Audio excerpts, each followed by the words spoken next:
massive outdoor beast, but I do like the whole plant hang, mainly because I feel like a lot of those things slow down that drying and curing process. Agreed. I also feel like those, I take off as much big leaf as possible, but I feel like those ones that kind of curl around the buds, the roll cages, they almost kind of protect it.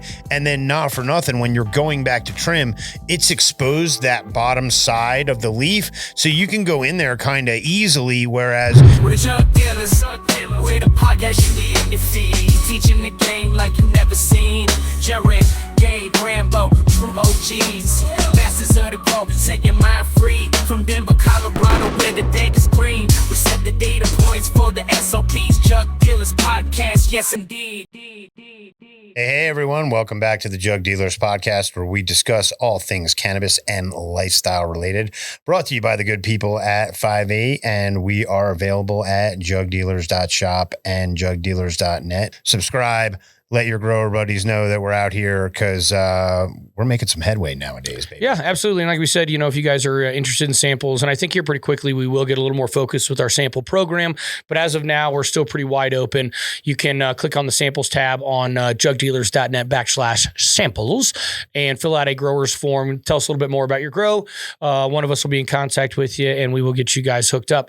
Just got to pay a little bit of shipping, and that's it. So it's been a very successful program for us. And that's really actually where we've generated a lot of these questions that we're going to do. So I guess that kind of leads us into what we're going to do today.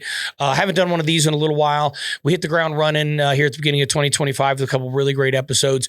And because of that, we've been getting tons of questions. So we wanted to get back and do another Q&A, another Jug Dealer Q&A. You can see the sample tab that we've got up there. Also, I was going to say, you want to let people know where you're going to be? Because this episode is coming out. I guess that's right. This episode will be right before I'm going to be there. So I will be in Florida January 29th and 30th, and then February 1st, specifically Urban Roots February 1st. The fam. Yes, big shout out to Urban Roots. Great friends of mine, Zach and Bianca. Can't wait to see you guys soon. And then I'll be going up with Jair and meeting Gabe on the East Coast. We're going to be running around New York a bit, Maryland. Up to Vermont, New Jersey. We'll be in New Jersey. That was the other one I was saying. Be at Shore Grow. We'll be in Vermont, I think, on the 6th. And if you guys want, that's another thing. While you're checking out the samples, jugdealers.net/samples. Yeah, it's just at bookings too. Jugdealers.net/bookings. Yes. And you can find where the boys are going to be. And also, if you want to bring them to where you are, that's where you suggest. Yeah. So from now on, we just got this thing going, but that's a great place to follow along. It'll let us know where we're going to be, whether we're going to be at different events, things like that. We will be at Cannabis. So come and see us there. If you guys want to sit down, do any interviews, anything like that, please reach out to us. I'll probably even have an available translator. So any of our Spanish listeners will even be able to facilitate all that.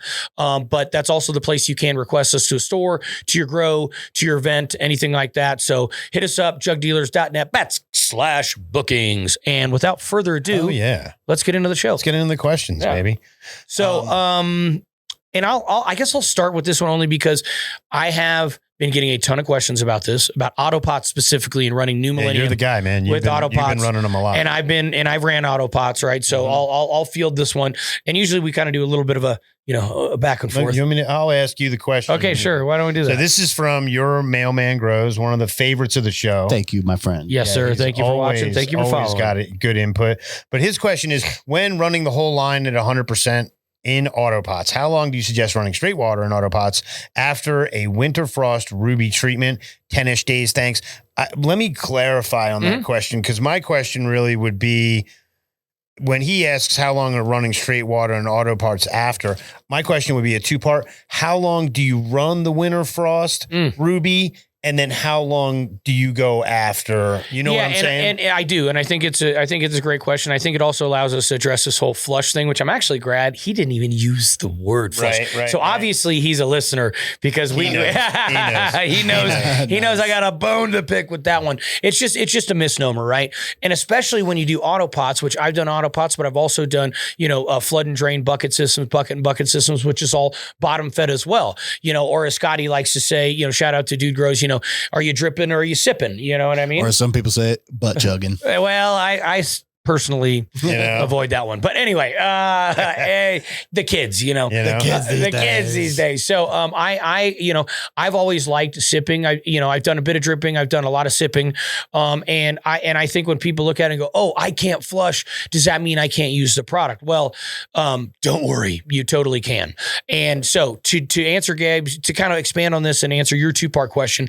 So if you were, and now granted, winter frost is on a sliding scale, and historically speaking, we've always ran it as a standalone pre-flush to be used with ruby only, which is our multi-source fulvic acid, but no base nutrients, right? So people know it as an 8-week system typically. So that means you would run through 6 weeks. In this case, he's running our full New Millennium line through 6 weeks, although it could be something else. You drop out all the bases and additional additives week 7 in favor of winter and ruby if you have it as well, hopefully ruby too.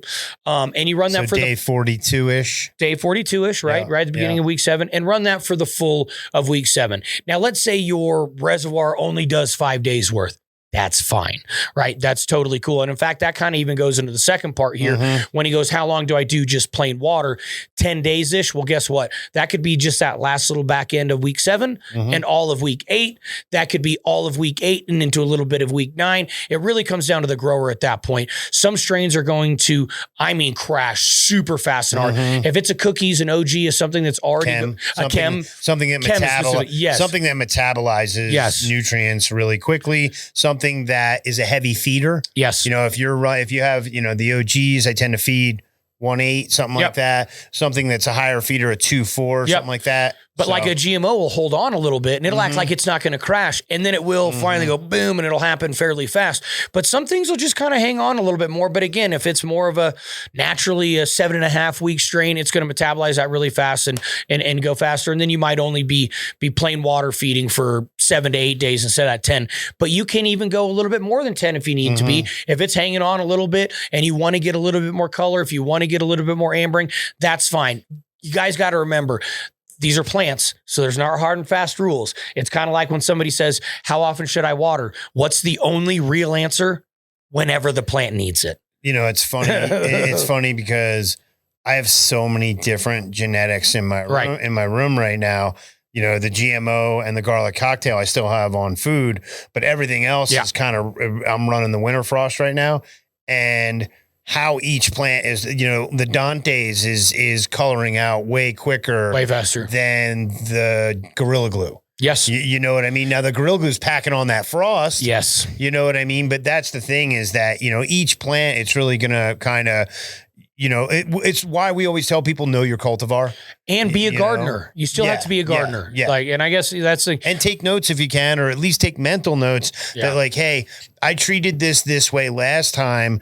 I'm going to give it an extra 3 days of feed because I know I only really needed 3 days of winter frost as opposed to 5 days of winter frost. Yeah. And I like to tell people reality is we're dealing with an annual plant that's an average of 60, maybe 70 days, right, of flower. That's not very long. And it's surely not long enough to fix anything. It's not going to fix any micronutrient problems. It's not going to fix anything. It's like you can take good notes and adjust things as you go. It's the best thing you can do. The feeds in the schedules that we give you, those are meant to be a softball down the middle, right? Those are meant to be able to be adjusted. Those are meant to be able to be cultivar specific. Even running something like New Millennium where it is, so much grower control there, having that 1-to-3 ratio, having the multiple seasons.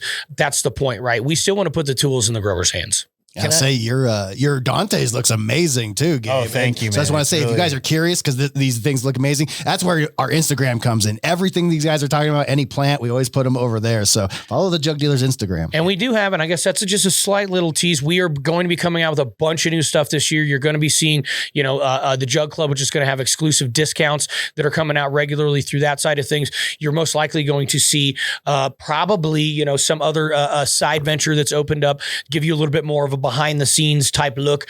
The love has surprised us. Yeah. We knew you guys loved us and all this stuff, but thank you for so much. And we'd also like to show a little bit more, to be honest. We're giving it back. Well, when people care, it makes us care, and we're going to put out a lot more stuff soon. If you notice, we don't smoke on the show. We don't consume on the show. We don't have plants on the show. And that's why you guys know about us, because YouTube recommends us, Right. And things a lot are changing. Of that is because we don't want to We've screw been up careful. the algorithm. But you will see an after dark of sorts, if you will. Yeah. You will see more of a behind the scenes. Boy, we were smoking and talking about Stalin. You guys should have heard it. Yeah, it was good stuff.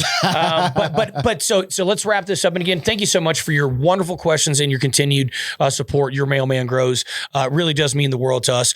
Always remember, though, too, winter is on a sliding scale. If you know you have something that's more like 9 weeks, I quoted an 8-week schedule. 6 a feed, 7 winter, 8 plain water. You can move that back to 7 feed, week 8 winter, week 9 plain water. You can move that all the way up to 12. It's on a sliding scale. So I did want people to remember that. So to answer your question, I'll be honest, bud, you nailed it. How many days of plain water after you finish using Ruby in winter? About 10-ish days. Can be a little less, can be a little bit more. And to answer Gabe's, how much in an auto pot or any bottom feeding sipping system, because I do like a little bit longer treatment with sipping systems as opposed to dripping. Because dripping, I feel like a lot of times you'll get those multiple times a day as well. That was actually going to be a question that kind of stemmed in my rabbit hole from Mailman's question, but would you apply the same principles to DWC? That's deep water culture for our listeners. I would still, I'll be honest with you, and I used to be a lot more nervous about DWC. The only thing that I really see situations that happen like super, super fast is going to be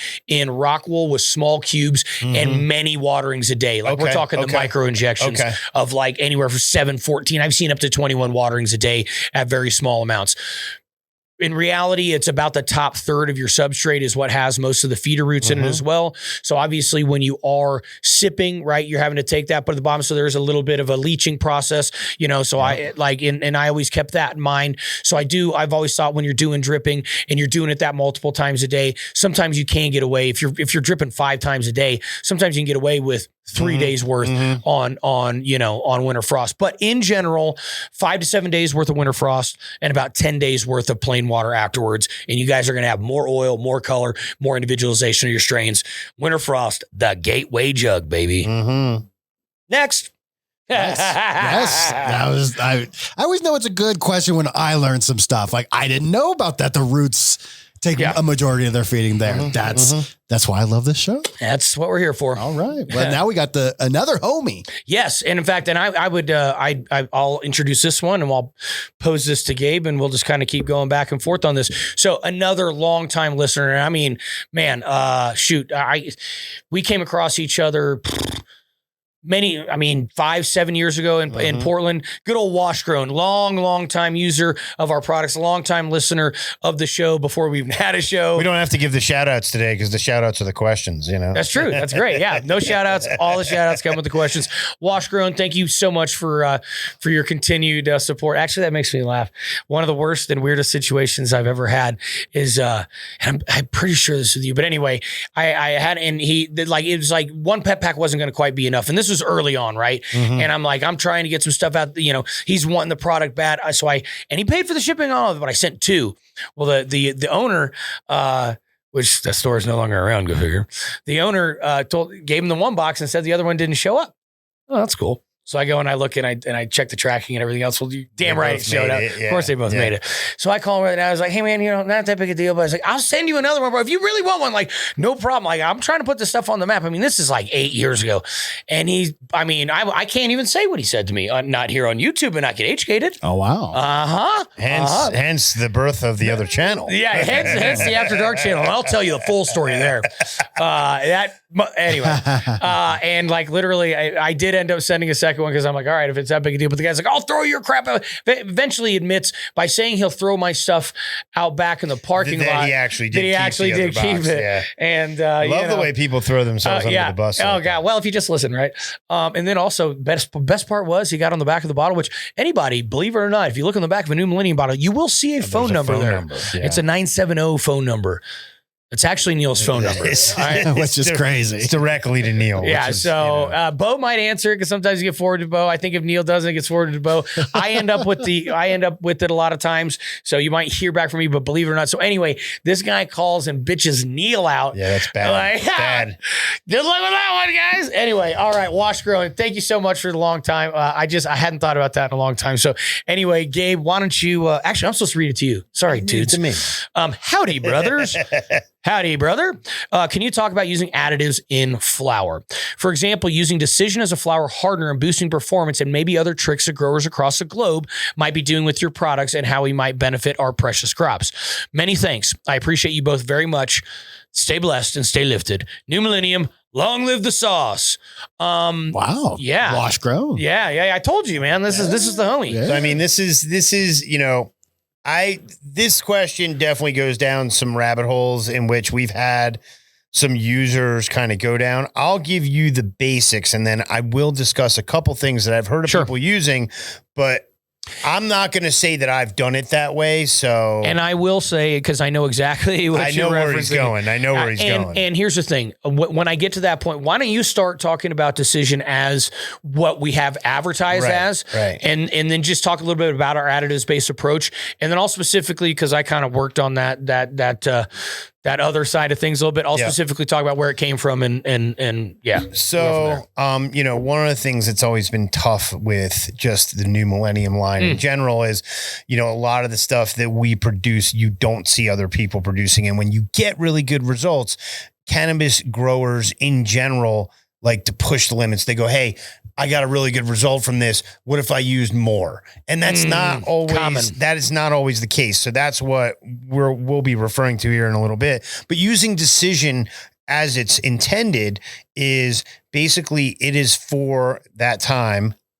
Got a little hair in my it is for that time when you're transitioning from veg to flower. So as we know, going from 18.6 to 12.12 is very unnatural, especially considering you're doing it overnight.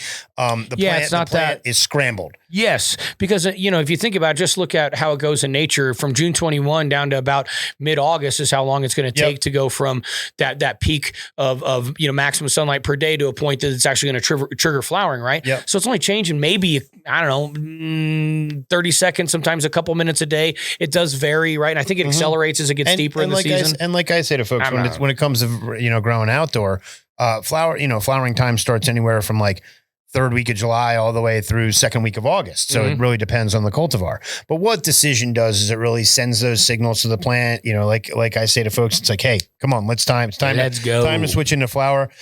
A lot of times, you know, it has been marketed. It is something that is helping stop the stretch. And it does help stop the stretch. There are other ways to do that as well. But the biggest thing, and I think this is probably one of the most overlooked things when it comes to Decision, is it really forces that flower set. Yeah. And so one of the, you know, I have people call me all the time and they go, man, my plants are at day 7 and they look like they're at day 11. My plants are at day 12 and they look like they're at day 17. And so one of the big things with Decision is as it initiates that flower set sooner, you are basically having more time where you can grow buds. Yeah. You know, so that is one big thing that we have from Decision. Now, that being said, another additive that we have is called PK Appetite. Now, funny thing about PK Appetite is it's not a FOS booster. No, 0.6.9. It's more like a catalyst in which it's really going to make that FOS that's already in your nutrients. Like I explain to people all the time, pH down is phosphoric acid. It's in your nutrients. There's no, anytime people come to me and they go, my plants are deficient in phosphorus. I'm like, your pH is probably fucked up. They're not deficient in phosphorus. So what the PK boost, the appetite does is it actually, now that you've gotten them into that flower set, it's really just helping the phosphorus be more available and it's pushing that flower set. So again, you know, on the charts, I think we have it at day 20. Is it 21? Yeah, I started. That's kind of a safe number. I can tell you right now, I've definitely started it as early as 14. But that's using Decision, right? Yeah, that's once you've seen, exactly. That's when you've seen flower set. So I'll kind of work on top of that slightly. But again, also think, it is a catalyst, appetite is, but I also like to think of it as a companion product, right? Because again, you're not getting much charge out of it. But okay, so we know that the Decision's a bloom initiator, right? We know that by getting that flower set faster, that secondary mechanism is actually reducing the stretch. So it doesn't have anything weird that's going in there like a Paclo or something to reduce stretch, right? It's literally just telling the plant, hey buddy, hey, sweetheart, this is where you're supposed to be going. Am I right in that it also has a chelate in there that helps sequester nitrogen? Yeah, it is. Here's what's weird. It's kind of similar in a weird way, chemistry-wise, and I also look at it as bookends with winter frost. You've got decision on the front end, and you've got winter frost in the back end. That was something you said to me that it's like set off a light bulb in my head because I never really put the two together. Right. That they are companion products with each other. Right. But they basically they're on the opposite ends. They basically do the same thing just on opposite ends. Correct. You know? Correct. So you have one's bringing them in, one's taking them out. So and it's interesting, which is also one of the things that makes people a little bit nervous about both those products is just like you said right off the bat. You guys sometimes you have some different stuff and different modes of action that we don't see otherwhere in the industry. And that's because, quite honestly, Neil is a very bright individual that has worked in a variety of areas within horticulture and has taken different stimulants and enzymes and ideas and modes of action from elsewhere in the world and really employed them here. So back to what's Ruby? You going Ruby? No. I'm actually, okay. That's the other thing. You do just kind of almost, I'm glad you actually said that. Just like winter, you use Decision standalone, but with Ruby or nothing else. Typically, we tell people the first time they use it, only use it for 2 waterings, the first 2 days of flowering. I'll be honest, if you have something like a GMO, you can run it harder and you will get a little bit more of those stretch reduction capabilities out of it. If you ever see the plants turn yellow a little bit, it's totally fine. It means the shit's really working. Yeah. And it does mean go to full bloom food right away. That was the caveat I was going to kind of bring per our discussion on the last question. Decision is very similar in that front end where like it works and sometimes it works really well. Right. So read your plants. Right. Read your plants. You still got to be a gardener. Now, the last thing I'm going to address here is that, and he specifically said, that tricks some other growers across the globe. We do import and have been for a little while into the UK. Into the UK, they like using a lot of Paclo and hardeners and things like that. So we have some alternate directions. And there's no Paclo in it, by the way. there's no Paclo in it whatsoever.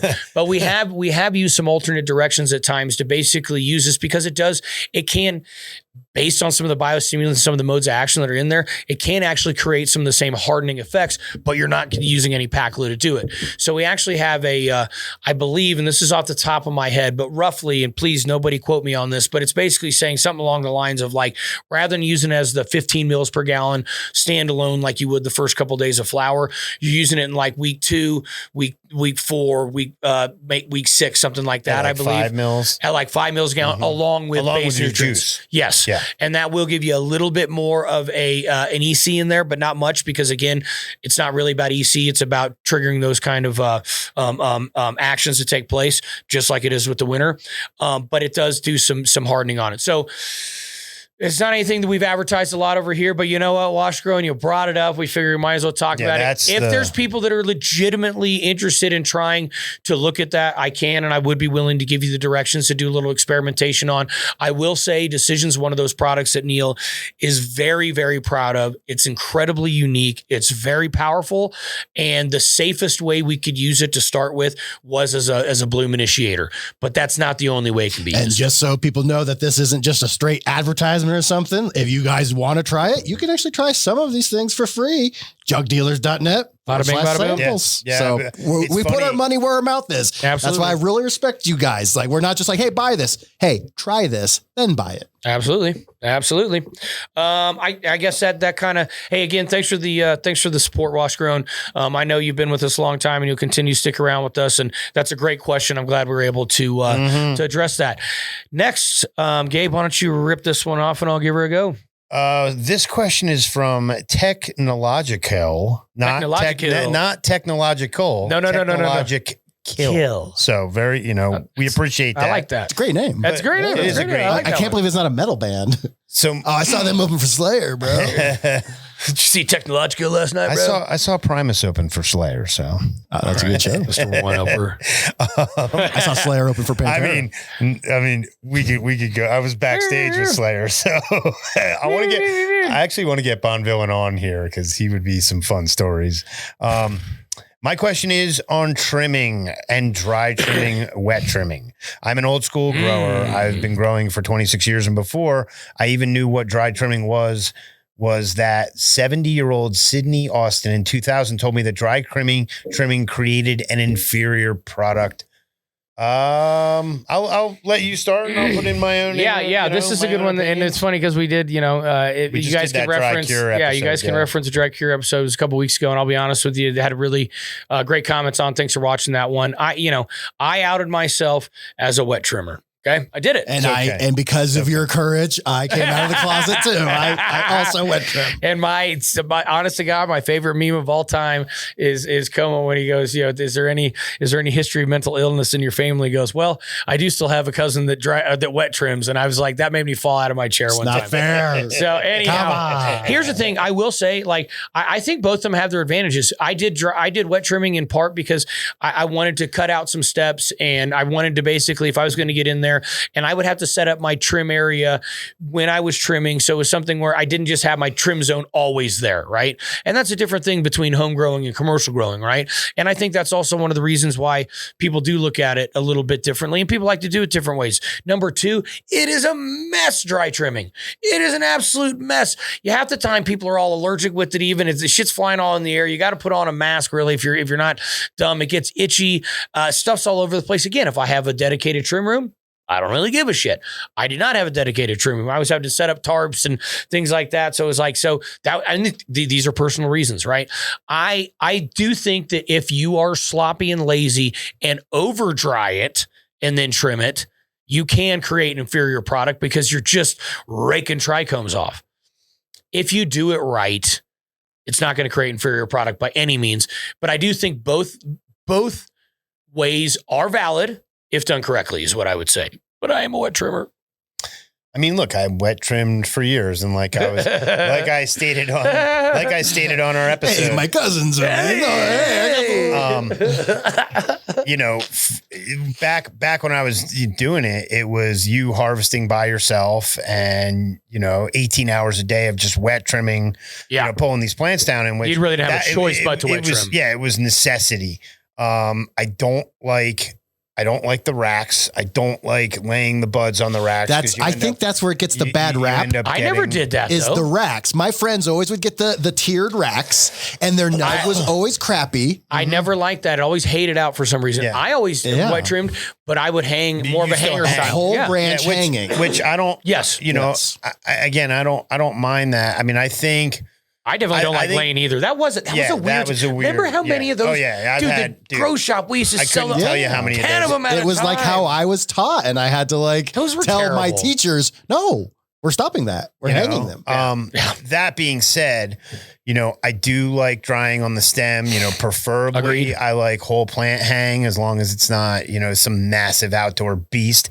But I do like the whole plant hang. Mainly because I feel like a lot of those things slow down that drying and curing process. Agreed. I also feel like those, I take off as much big leaf as possible, but I feel like those ones that kind of curl around the buds, the roll cages, they almost kind of protect it. And then not for nothing, when you're going back to trim, it's exposed that bottom side of the leaf. So you can go in there kind of easily. Whereas if you're wet trimming, you just have a propensity to leave a lot more crow's feet because you're not getting in there as close, in which those crow's feet, that's what leads to mold and mildew and stuff like that. So and road flares, as far as I'm concerned, that's just bark. Yeah, that's literally just bark. Well, and it pushes. I think a lot of that pushes someone to shave the buds a little bit more, which I do not. I don't like, and I'm not a fan of that. So I mean, leave the morphology. Me personally, and then again.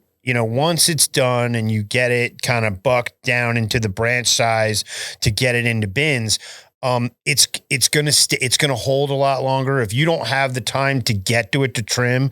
I know people on the East Coast where it's a bit more moist, they'll literally leave it in bins for months at a time. Yes. And then when they're ready to smoke some flower, they'll pull it out and they'll trim some and it's perfectly good. Mm-hmm. So I mean, I think in that respect, I prefer more of a dry cure trim method. I'm going to be completely honest with you though, especially in my older age as getting close to 50. No, I'm blind. Oh, I'm blind. That is also true.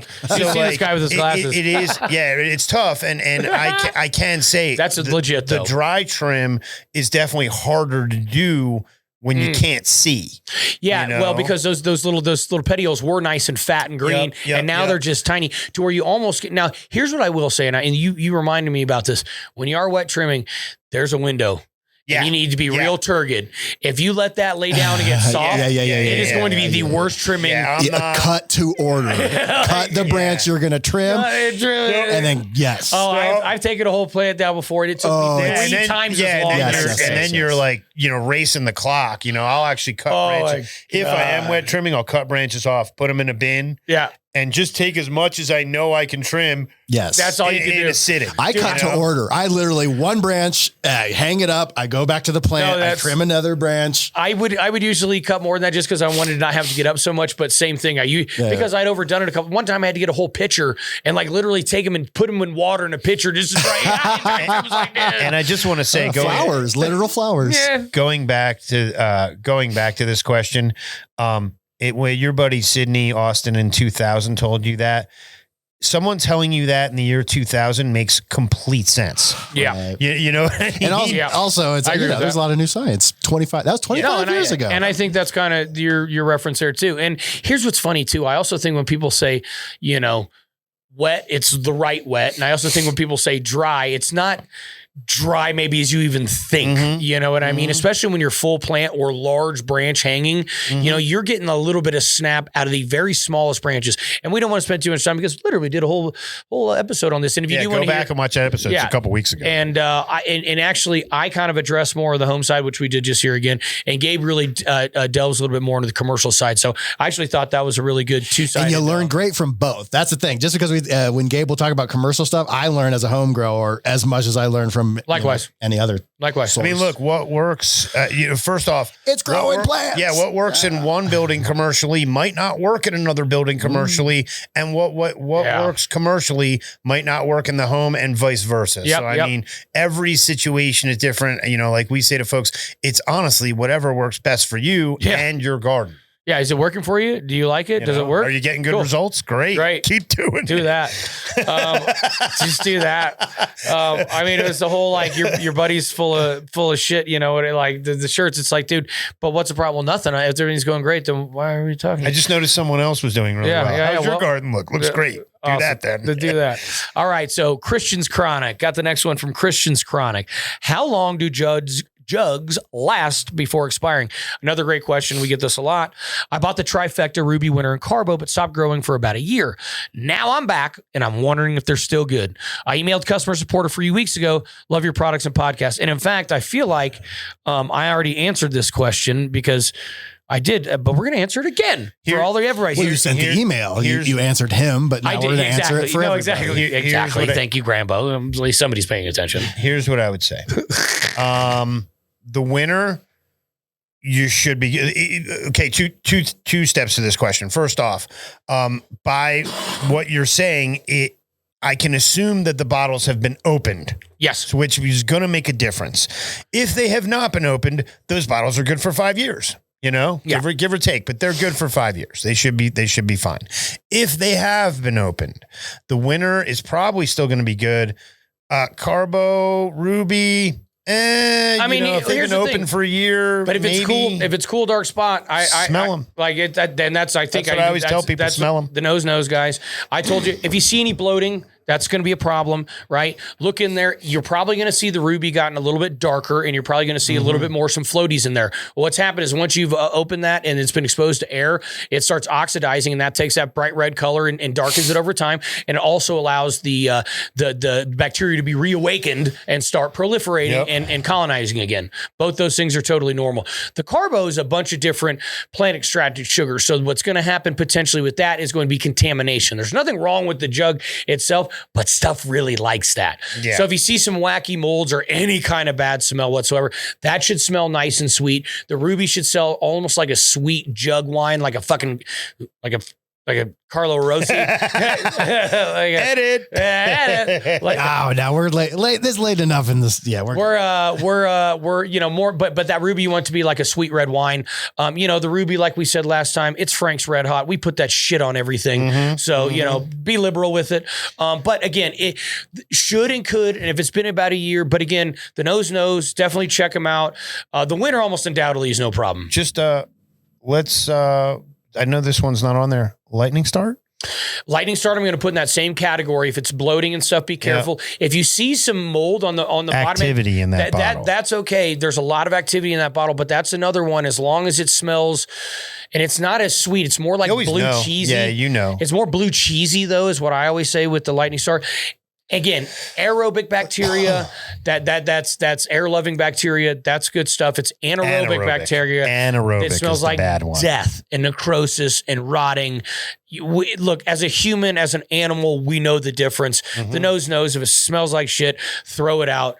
Unless it's actually shit. Unless it's not, I was going to say not one of our products, but Photosynthesis Plus usually smells like death, and it's supposed to smell like death. I know, but I still have a tough time accepting that. It's the worst, dude. It is the worst smelling It is awful. That would affect my decision. Like as I'm going through, it's like a quality of life. Even if it was getting me 5% danker weed, I hate going in my grow. I hate smelling it. Look, I don't like it. There were certain products that I sprayed that it was a one and done because why? I heard from the old lady upstairs. Oh, yeah. My wife. Yeah. The old lady. The old lady. There's no old lady upstairs in my crib to complain about those things. But yeah, I always love the smell of the ruby. It's nice. Yeah, it is. Like I said, it's like a sweet red wine, But if it doesn't smell like that, watch out. Okay. Next question. Next question. And this is from 13 Tides. 13 Tides. For a Minnesota home grower, sticking with the legal 4 in flower, but what skills, practices would you lean on to maximize both quality and yield in a 5x5 with 800 watts of LED? Hey, man. All right. Well, first off, Great question. And I also 5x5. You're the tent master, bro. I'm going to say 5x5, 4 plants, 800 watts. Get ready to go to Crushville. I mean, you're set up. Like Crushville, population U. Population U. Of course, and I don't, forgive me for not knowing every single state and their laws. So I'm assuming that means 4 plants in flower. I'm assuming that means you can have vegging plants as well. But probably to a limit. Elephant in the room, though. Like if they're not in flower, aren't they just hemp? Well, see, but and that's interesting. And I wonder how you could stand on that these days, right? Because even in Colorado being the 3 and 3, how do they, when it's so very obvious that you have a veg stand going that's going to back it up.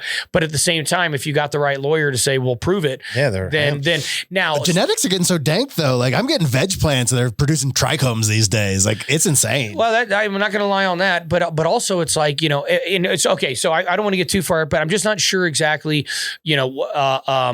what you can do beyond that. So if this question is asking about 4 in flower, we'll just call it 4 in flower. He's got 95 plants in veg. So which is fine. Damn. Because the first one I read this, I kind of was like, oh, how do I do it with just 4? And it's like very difficult to do legally. I'm just going to be honest. But yeah. But we always played with the 3 thing in Colorado and yada, yada. Okay. But long story short, your watts per square foot, everything, what you got in there. What I'm going to tell you right now, get a very high quality nutrient system that that you can stand behind. Obviously, I'm going to say New Millennium is fantastic in a situation like this. You can definitely do an auto watering system, which does create a level of consistency. The way that you hit quality and yields is consistency. And you can do that with hand watering. The problem is a lot of times you miss 1 or 2 or something like that. You are knocking the plant off. You are jacking the EC up in the substrate, and you can't possibly lock things out a bit. When I went to just flooding a couple times a day with pH'd water, right? So also having super high consistency in pHing for me, that's really when I took the quality and the yields to the next level. I was able to hand water and do whatever, in a tent, and I had no problem with it. But once it was either, the ebb and grow system that I've used forever, an auto pot system, whatever, it's just the only problem with the auto pot system, I will say, and I have to make one little caveat about that. If a plant doesn't like having wet feet, because it always has a small film of water on there. Cushions, like OG specifically, they just don't like always. They want to have that dry back. There are some like, the pure Michigan, you could water that damn thing every single day. Didn't care. Right. But certain genetics are. So that's the one thing I've seen with autopots, which is why it looks hungry in my room. There you go. And because it doesn't, there you go. But I always kind of like doing the bottom, like a flood and drain system. So I would get, you'd get water twice a day, but then they would also get a chance to dry out. So the varieties that did have a little bit more problem with the wet feet weren't affected the same way. So that's the one thing I'll say about an autopot system. The way that Manny and they have instructed me to do it is actually, which is a little bit counterintuitive, rather than using the smaller pot, use the bigger pot. So they have a smaller pot and a larger pot. That is counterintuitive. That is counterintuitive. But then if you think about it, you go, well, it does have more room to actually dry back and such and whatnot. So, I mean, anyway, this is what Autopot has said, and you got to kind of go with it. So, I mean, reality is, the way I look at it is consistency in environment, consistency and quality in your nutrients, and consistency in your watering and your pHing. That's really how you're going to maximize it. I think and good genetics. I was going to say, would you recommend a scrog, or would you recommend some type of? I love doing a double trellis in a tent. Love a double trellis. Would you just run them up through the trellis, or would you try and scrog them out where you're actually spreading them out? When you have two, it's nice because you can get them up through the first layer, and then you can use the second layer more to spread them out. And typically then it also means I can prune all the way to the first trellis. Right. So basically when I would flip and I'd put them in there, and let's say they're, I don't know, about this big or whatever, the first trellis is going right at their top height. of canopy. Right at top of canopy. And you're letting them grow through. You have the second one. 8 or 10 inches, something like that. And then, but then I'm also skirting up and I'm going all the way up. So I will say quality and yield, it definitely look at trellising in a tent. What about CO2? Is that something? Here's the thing. I think CO2 at home, the reality is, like, even you being in there working, being in a home, there's elevated CO2 levels. A C3 periodic plant pretty much is topping out at like what ambient is right now. So like really 400. Yeah. 400. I mean, when you don't have a sealed room, things like that. And with the amount of, with his watts per square foot, things like that, I wouldn't go down the road of worrying about CO2. PPFD, right? Yeah. It's like what I've learned about CO2 and the way it's like, the more light that you want it to soak up, the more CO2 that it's going to need, like to scoop up. CO2 is kind of like the method of grabbing all those carbons, and the light hits it and it breaks off, and that's what the plant's made of. And so if you don't have your PPFD jacked super, super high, it's not going to do all that much. There's charts that show you there's a big spike. You hit this certain PPFD and it spikes. So. Well, what you need to do is you just go back and look at, it's all about Liebig's law of the minimum. So it's really going to have to coordinate with how much light you're putting out. What the light you're putting out, it's a great level. That's why I'm asking, because it's a great level, but it's not enough that you need to worry about. I can tell you the CO2 definitely made a difference for me in this round. My room probably is not sealed well enough. So I went through. That's the other thing. I went through tanks quicker than I would like, but I could tell you, running my CO2 at 1,300, those things are like baseball bats. You know? Yeah, I mean, but again, the only reason you're running at a higher PPFD than 800 and a 5x5. 800 and a 5x5. I don't think it's necessary. Can I throw a bonus question in there about what do you guys think about CO, like bottles versus burners? I've had bad experience with burners. Like they do weird stuff to my plants. It depends on where you're at. A burner adds heat because it's fucking burning. Right. So don't put it in a place you're going to have to overcompensate for that. So a greenhouse is great. It's stupid inside when you're already having to overcool a place that you're doing something completely unnatural in my opinion. So if you in an indoor commercial and you've accounted for those BTUs, for a home grower, I just always felt it was super counterintuitive because you're just adding that extra heat load. When you have a big HVAC load that you can put all the numbers in, like a commercial, screw it. And it's going to be a lot cheaper. I use tanks at my house. And then if you're in any commercial setting, you're going to either be using a liquid CO2 doer, in which you just need to be careful with those because depending on the draw, I've seen it where the draw was so hard that it actually froze the tank. So you need what's called a vapor man on there to kind of warm up the CO2 before it comes in.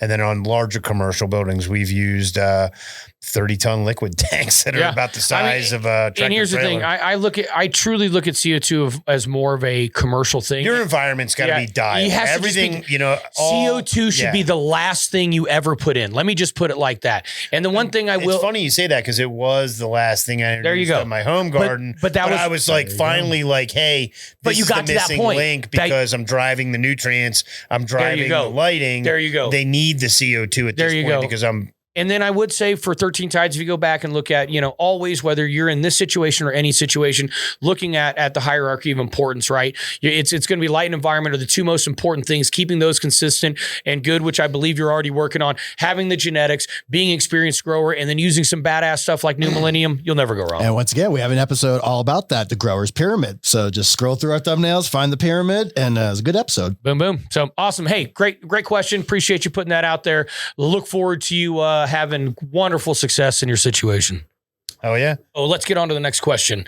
I want to tee this one up for Gabe. He got me on the last one, so let's go ahead and do this one for you. From Papa Homegrown, another longtime supporter and listener. Thanks for writing in. This is a question that we seem to be getting a lot of, so we definitely wanted to address it. Specifically, it's about Rhizium and whether Rhizium is a standalone or can be mixed with any nutrient solution.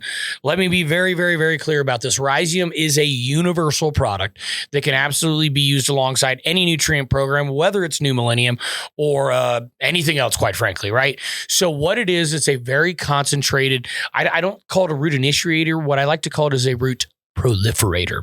And Gabe, I know that you've been using it a lot at home. Why don't you give us some of your feedback on it? Obviously, it's super concentrated. It's clearly working. What have you been doing with it?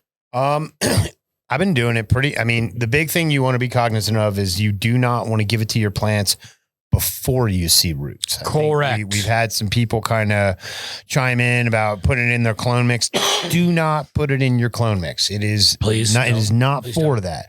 But once you see the roots, I have been applying it. I've been using, ironically enough, I've been using the Scietetics Veg 1 part, which is super simple to use. And then with that, I've been using the Rhizium at 1 milliliter per gallon. I use it in every feed.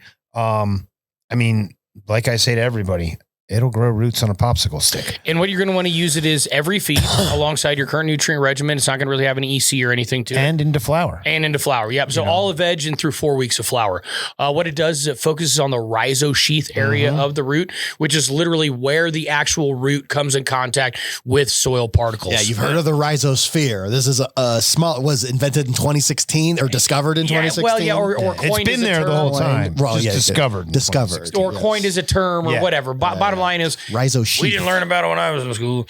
I think with a lot of folks, they, especially with the hypochlorous gang these days, right? They see that slime on their roots and they assume that it's a bad thing. And no, it's a very good thing. That's where the magic happens. That's where root hair production is, which is where it's also maximizing of surface area happens, which is where maximizing of uptake happens.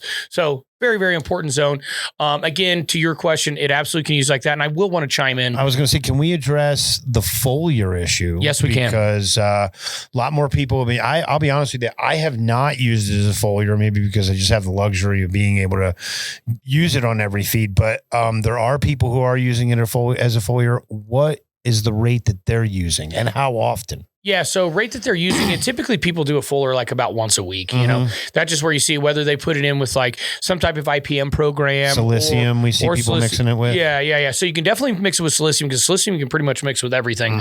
And you could mix it with a compost tea or something like that if you wanted to, right?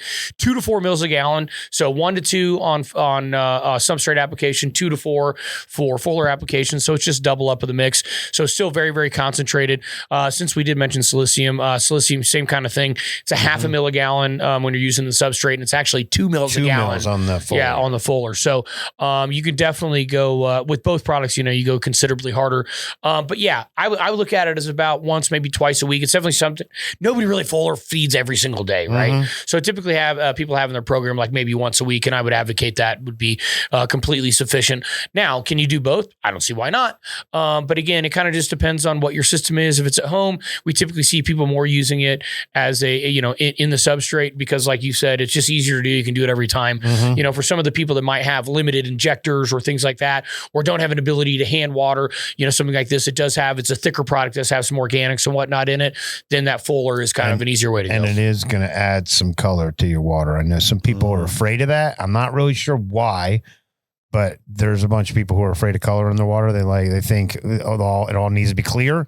This will not be clear. This will not be clear, but it will clearly make your plants grow better. Hey, and the one thing I've noticed too is I think it does help with stacking, as far as decreasing that internodal spacing. And I do think it does. It's not a PGR, but it pushes that lateral branching to kind of catch up with the top. We have been seeing, not just, typically a lot of these type of products are either roots or shoots. One of the things that makes Lightning Start unique is that it's kelp based, so it's a different mode of action, but it's also that similar roots and shoots kind of thing. So we're actually seeing a lot more people reporting back on hardness, size of flowers, and then also that vertical stacking and that lateral. I think that's why branching growth. There's been so much confusion. You hear the title, you think rhizium, you think rhizosphere, right? Correct. And so that was what kind of surprised me. It's a top of the plant thing. Why would I be foliaring a rhizosphere product? Because it's not necessarily, it's a rhizosheath and shoots product. Yes, yeah. It is dual purpose, and again, it's got you'll see. You look at the bottle, you smell, you go, man, there's just got to be a bunch of cool stuff in here. A lot of biostimulants, a lot of off the record type stuff, and so concentrated. Very, very, very concentrated. So, Papa Homegrown, thank you very much for that question. Hopefully, we were able to alleviate some of the questions that are out there in Rhizium. I did want to do a little bit of a tease for the Jug Club. That's happening real soon. You're going to see newsletters. You're going to see connection within the group. You're going to see exclusive discounts through there. There will also be, we got a lot going on in 25. I think you're going to see some behind the scenes stuff that we really can't necessarily put on YouTube. We're going to lean on you guys. One of the things about with the fans is like, for example, we're going to Cannabis. It was hard. This is all like kind of out of pocket. We're not a huge company here, so they can't afford to send us all over the world, but maybe you guys can. And so if there's enough engagement where like you guys want us to go, like you want the guys, Jug Dealers, to go to South Africa, check it out. You want us to go to Germany, check out legalization. I want to go to Germany. We want to go everywhere, and that's again why we have the bookings. Again, you're going to see an effort of us to get out and about more, in a different capacity. Cannabis is a bit of a, for us being out on the road internationally together, in this capacity for this and for content creation is something that we really haven't done a whole lot of before, but you're going to see a lot more of it this year. And again, come along for the ride. You're definitely going to see a lot more stuff behind the scenes. And here are real thoughts. Well, and like you kind of you almost censored yourself on a swear. There will be none of that. I did almost, which is not like me. That is not like you. But watch out, because I'm a sailor when it comes to. I'm a filthy whore. All right, boys, keep it down. We do try and keep things. Again, you don't see us smoke, you don't see us here, but so we are trying to open up other avenues where we can have more engagement with you guys, where you do see, a little bit more of that, behind the scenes aspect. And so stick along for the ride. Thank you guys so much from the Jug Den. Till next time, peace.